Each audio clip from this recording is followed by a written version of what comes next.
Today, we're going to look at a basic drill out of Filipino Kali that can be applied to urban weaponry.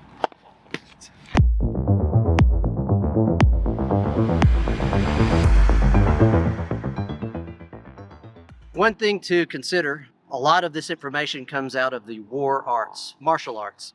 Originally, they had a heavy focus on weaponry first. The only reason you wouldn't have some sort of weapon is because you dropped it or you forgot to bring it, but it generally starts with some sort of weapon system.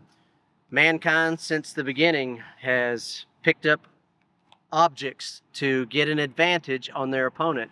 It's wired into human nature. And not all martial arts has that now. And so I make that point because you may be training in a system that has no type of weaponry training. And just to suggest, it'd be a good idea to find a method to train these ideas. And you could pick up different methodologies and training methods that will prepare you for any object. Kali is really good for that. Though they train with these items regularly, the methodology can be applied in any environment and it can be used with any object. Okay, for this drill, the first thing we're going to take a look at is a feeding method, commonly referred to as a numbering system. So the one we're going to use today, it's going to look like this. Diagonal angle 1, horizontal angle 2, horizontal angle 3, diagonal angle 4, and then we're going to put a thrust in like that. 1, 2, 3, 4, and a 5. Okay, so we're going to take that basic numbering system and run through it. My goal for this is to stay in long range. Now, obviously, there's different options to move into close range in order to attack the opponent at close quarter. But today, we're just kind of looking at the drill in largo or long range. So when she feeds an angle to me, what I'm looking to do is try to meet the force on her hand. Now, I have to navigate distance because if I'm too close to her, I could hit the hand and she just hits me. So I've got to be able to judge and navigate range and be able to attack her weapon system or her hand. So if she feeds, there's a couple of options. The first one is just meeting the force, meeting it, and on that thrust, I'd probably get offline and meet the force. So for training, we're using padding sticks, but you can use rattan stick as well. I don't necessarily have to hit the hand. She doesn't have a glove on, so I'll tap the stick instead, which saves my partner's hands. And they want to come back and train with me later. So angle 1, 2, 3, 4, 5.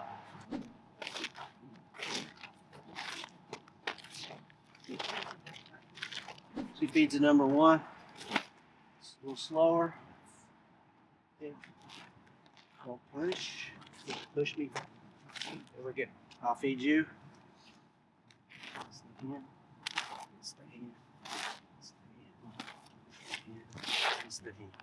So again, you have to navigate the range and make sure that you're not too close for the weapon system.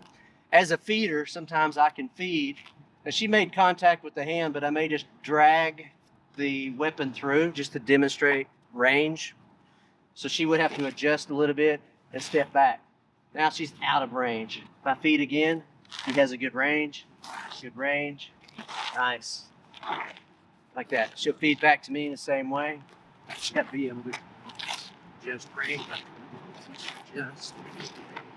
Okay, the second option on this drill, the first one, we met the force. This one, I'm going to follow the force.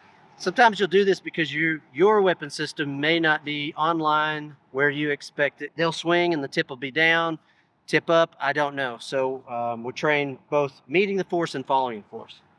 So as the 1 comes in, I have to get behind it this time. 2 comes in, behind it. 3, underneath it. 5 comes, pass it through. Okay, once we have the feel of the basic drill, we'll usually add in a follow-up strike. And there's a series of follow-up strikes you can put onto this drill. We're kind of trying to keep it simple today. So we're going to go back. I'm going to meet the force, and I will immediately follow up with a follow-up strike. So my training partner will feed me a line, and then they can just put the stick up, or they can swing back and you can just meet sticks. Either way. The main thing is that you start to train a habit into your nervous system to do more than one strike. The second you make contact, you follow up with another one.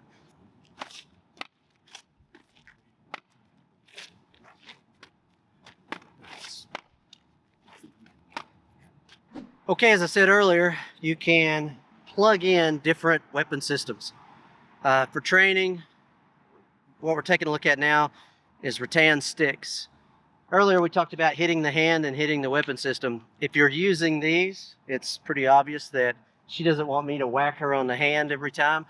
So you can play them again on the stick. So what we're going to look at is adding a second weapon system in on this basic drill. It may not be common that you have a second weapon system. One of the reasons for this is it trains your second hand. And it starts to build habits into your body of being able to apply or use weapon systems in both hands, which eventually leads to, I'm going to do this drill on my right side. I do it on my left side. And then I will start doing it against different types of weapon systems, like a blade. So we may be looking at how to do this with a knife here in just a bit. So to give an example, we do the same drill. I'm just meeting and I'll follow up.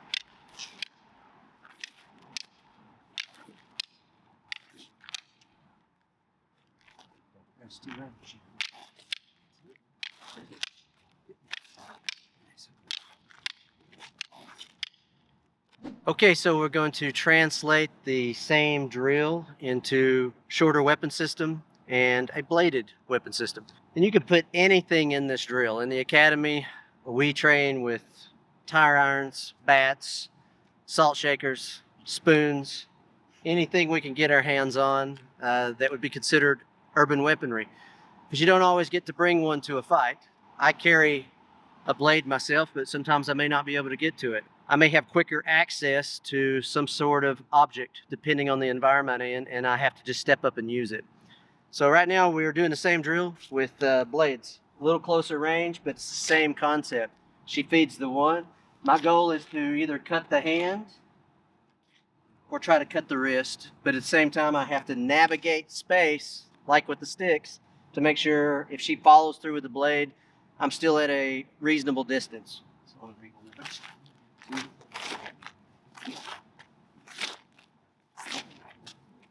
Feed you.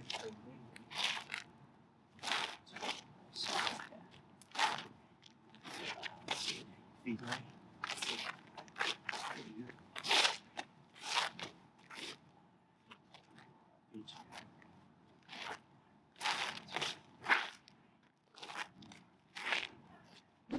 So just as we did in the previous drill, I'm going to cut the weapon system, meet the force, and have a follow-up. They may not necessarily be in range for your follow-up. That's okay. All you're doing is filling space. Sometimes they can surprise you if they rush in because their tactics may be different than yours. They may be pressing. So if I'm occupying that space, they run into it. If not, that's okay. A lot of times it's just like throwing a hook to keep your opponent from following you in a kickboxing match. I'll meet the one, follow up immediately. Two, follow up. Follow up. Okay, you can add in protective equipment to the drill. Just putting on a bag glove. Only drawback to this one is the thumb's exposed. You can use street hockey gloves. We have several of them at the academy, and that's if they're aiming at the hand. If I'm having them cut at the wrist, there's different apparatuses you can get to protect the wrist, especially we're using a rubber blade. If it is a metal practice blade, which you should, because you get used to the variance in the weight of the weapon. So another option, and we use this quite often, is old magazines. We'll get old magazines, tape them around the forearm, and then train. That's a little more cheaper way to play the game. So we're just going to look at the same drill, but now she has the ability to practice making contact on the hand. So Yeah.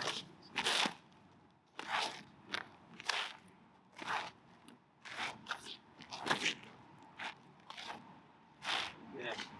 Nice.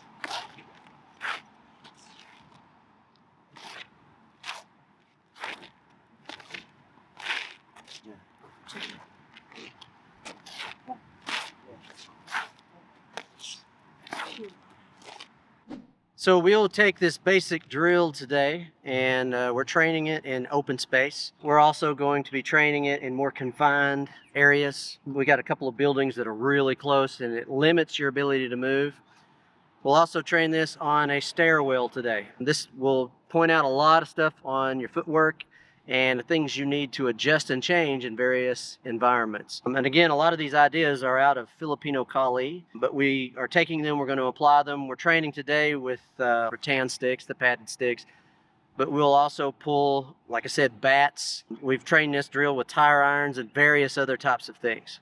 So this leads to one of the philosophies we follow from the Civilian Tactical Program, CTAC. We have what we call the combat blueprint. And in that blueprint, we have firearms, edged and blunt weaponry, striking, pummeling, hand fighting, clinch, and then groundwork. So we try to have good information, high percentage information in each of those areas. Some systems will just focus on one area and that's okay. But we use it to point out our gaps in knowledge. And it does for me too. Sometimes I'll realize I don't have information in a particular area, like firearms, like weaponry. And once I apply that blueprint on it, I can say, I need to go find that information. I need to find an instructor or a source to plug in that information so you will have some knowledge in that area because it exists in combat, it exists in fighting. Okay, I want to wrap things up by giving credit where credit is due. A lot of this information comes from my teacher who I've trained with for almost over 25 years now, Guru Dan and Asano. So respects. Thank you, sir, for everything you do. If you like the material we did today, there's another video where we go through some fundamentals that you can develop for your blade work, for your stick work. You can check that video out right up here.